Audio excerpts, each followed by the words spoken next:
کتاب حیات سے زبور 25 ہدایت کے لیے دعا۔ میں تیری طرف اپنی جان اٹھاتا ہوں، اے خداوند، اے میرے خدا، میں تجھ پر توکل کرتا ہوں۔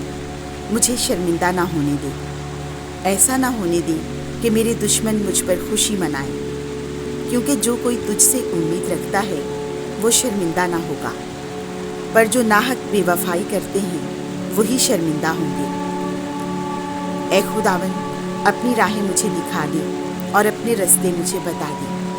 مجھے اپنی سچائی پر چلا اور مجھے تعلیم دے، کیونکہ تو میرا مخلص خدا ہے اور میں دن بھر تیری ہی امید کرتا ہوں۔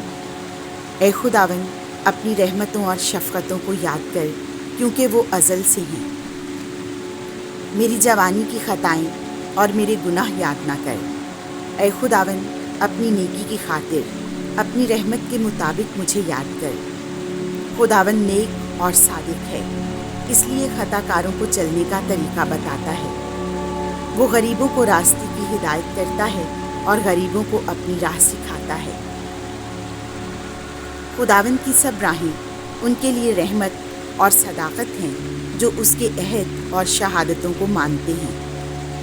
اے خداوند، تو اپنے نام کی خاطر میری بدکاری معاف کرے گا جو کہ بڑی ہے۔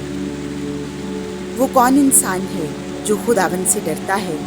وہ اسے وہی راہ بتائے گا جو چننی چاہیے۔ وہ خود راحت میں رہے گا اور اس کی نسل بھی زمین کی وارث ہوگی۔ خداوند کا راز وہی جانتے ہیں جو اس سے ڈرتے ہیں، اور وہ اپنا عہد ان پر ظاہر کرتا ہے۔ میری آنکھیں ہر وقت خداوند کی طرف لگی رہتی ہیں، کیونکہ وہی میرے پاؤں کو پھندے سے بچائے گا۔ میری طرف توجہ کر اور مجھ پر رحم کر، کیونکہ میں بے کس اور مصیبت میں مبتلا ہوں۔ میرے دل کے دکھ سے مجھے آرام بخش، مجھے میری مصیبت سے رہائی دے۔